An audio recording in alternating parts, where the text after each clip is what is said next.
Okay, so here we have a diagram showing the nuclear energy levels of boron, okay? And we see here that we have beta decay, all right, going to a gamma decay. And that's just to calculate the wavelength of the photon. So we begin with the fact that we are given the energy of this photon, 4.4 mega electron volts.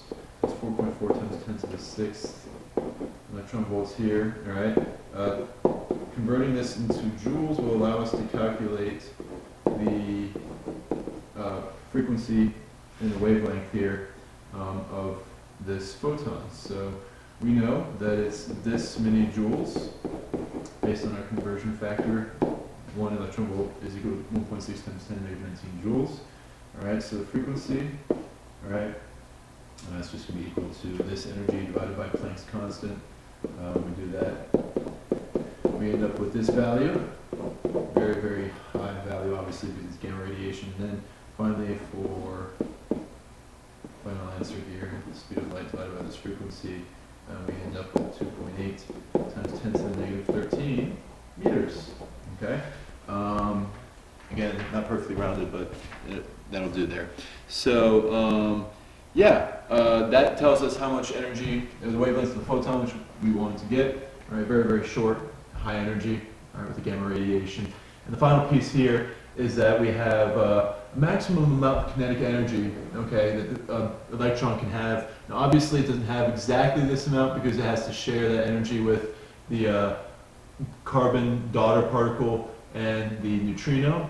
But really, it's just the difference between the total energy change here and just that of the gamma. So the energy change for the beta decay should be 9.0 mega electron volts, and we can say that most of that ends up as the possible maximum kinetic energy of the electron. All right. So yeah, with rounding, at least it does. All right. So we're going to skip this one here and just go straight to fission and fusion. All right. So for fission and fusion, two natural decay modes here, all right? The first is when we have a heavier nucleus splitting to two smaller ones with roughly similar masses and a release of energy. Fusion is the combining of two lighter nuclei to form a more massive one with a release of energy, all right? So the release of energy in the nuclear reactions is equal to the mass defect, all right? Again, this relates to E equals mc squared. The energy is usually released in the form of, again, just like before, the kinetic energy of the products of the daughter particles. All right? And the binding energy per nucleon is always going to be greater for the products than the originals, since energy is released. All right? I'll say for the daughters and for the parents.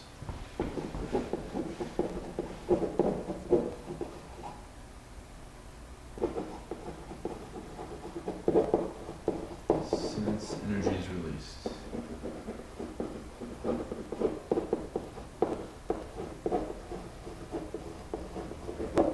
All right? So let's take a look at nuclear fission. Try it out here. So fission is great because we can use it for electric power. Not so good because it can also readily, easily be used as a weapon. So there's a great diagram here. Okay, it shows uranium. I think the diagram is so small on my page here. Let's see. I think it's 235. It ends up absorbing a neutron. For what happens with fission is that the nucleus typically needs to absorb a neutron to become unstable enough so that it will break apart quickly into these two daughter nuclei. Okay, so there are tons of different possible daughter nuclei that can be formed from different fission reactions, but there are some that are more common than others, like this example right here. Okay, so we absorb this neutron. It's moving slowly enough for it to be captured in the nucleus. All right, and we split into these two daughter particles plus 3 extra neutrons that move out really quickly. Okay, so we can actually estimate the amount of energy released from a uranium nucleus when it fissions.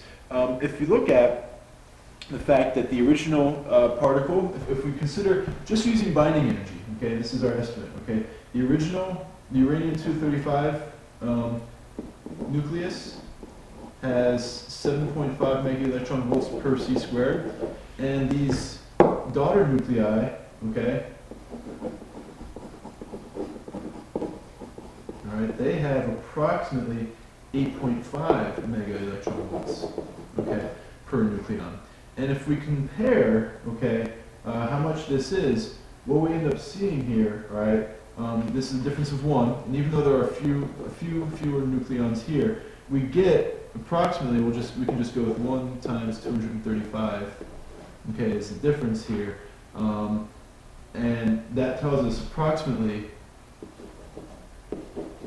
the order of magnitude will be about 200 megaelectron volts released, okay, in this reaction. Now, that's not exact. Again, that's an estimate, but, you know, you can scientific wild-ass guess, like I've said before, swag it, just to get an idea there. That tells you when we can do that, okay? So let's actually do a problem here, though, okay? We have a neutron colliding with a nucleus of plutonium, okay?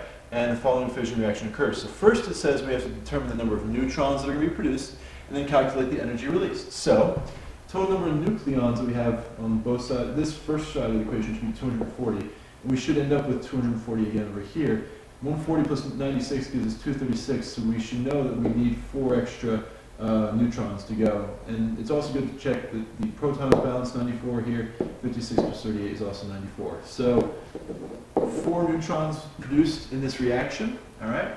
And so what we want to do to get the mass defect, all right, it's just going to be the mass of the parent particles minus the mass of the daughter particles, and that will give it to us. So mass of the plutonium plus mass of 1 neutron, all right, minus the mass of the barium, minus the mass of the strontium, okay, minus the mass of 4 neutrons, okay. When we do all of this, we solve for this mass defect, 0.19383 U. You do have to substitute that in on the test. I'm not going to do it right now. I've given you all the variables that you need right here, all right. And then we have to do this conversion factor here, 931.5 megaelectron volts per c squared per unified atomic mass unit, okay? And that ends up giving us here approximately 180 around 2 megaelectron volts per c squared. And then we have to plug that into E equals mc squared, all right, to get rid of the c squared. That is something that you will have to do on the test to show me that you know that this is a unit of energy now, once you plugged it into this equation, coming from a unit of mass, okay? So that's it. That's an example of a fission reaction, okay, a fission problem that you may have to solve. So the other process that we care about that's a natural radioactive process is fusion, right? Fusion can only occur, all right, when we have high enough temperatures and high enough pressures, okay? It is the main source of a star's energy.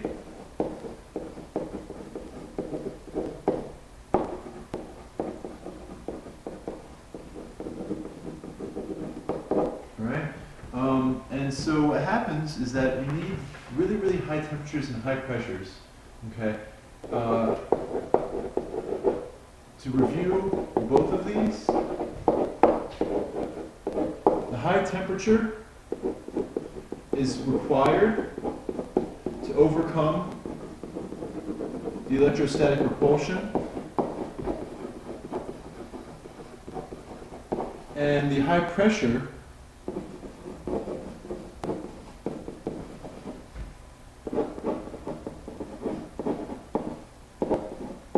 is needed to ensure the probability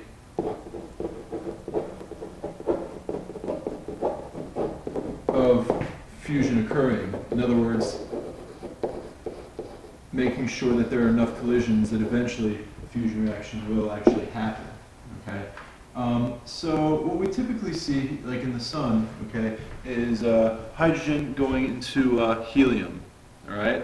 So hydrogen goes into helium, all right, and one such reaction that can look like this here, all is this guy.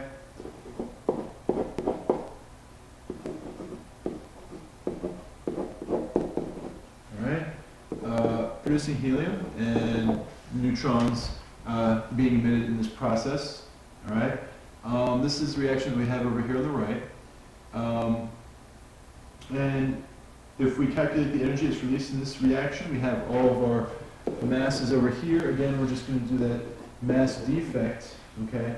And when you do this, it's just the mass of the deuterium plus the mass of the tritium minus the mass of the helium minus the mass of the neutron, and you do this, you end up with 0.0189 mu, and that energy, you do that conversion, 17.6 mega electron volts, all right?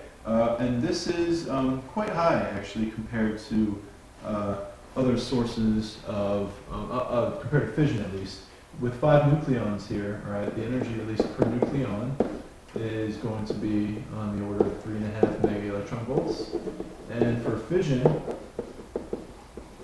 this is actually approximately 1 mega electron volt per nucleon. I should mention this here. Okay. So we see here that fusion is the more energy intensive process, releasing more energy per amount of matter. Okay. All right. So that does it for natural forms of radioactivity. Okay. The final form here of a nuclear reaction that I want you guys to know about, all right, is artificial transmutation. Okay. So with artificial transmutation, the nucleus is bombarded with a nucleon, an alpha particle, or some other small nucleus. Okay. So there's something that we bombard another nucleus with, and what ends up actually happening, okay, is that we end up producing a completely new nucleus, a completely new nuclide, if you will. Okay. So again, kind of like before with fusion, when I said that you needed high enough temperature, that all that tells us, right, is that we need high enough kinetic energy, and that same requirement is needed here. We need the bombarding particle.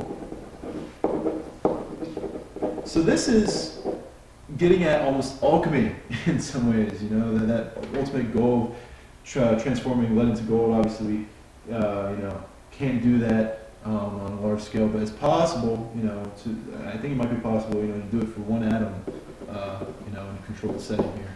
So the bombarding particle must have, and really, I mean, the original reaction was nitrogen to oxygen. So must have sufficient kinetic energy to overcome the electrostatic repulsion.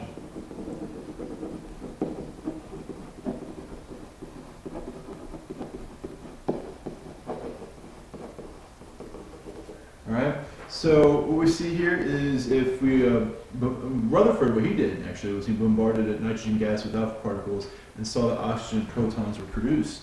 And so it ends up looking something like this, right?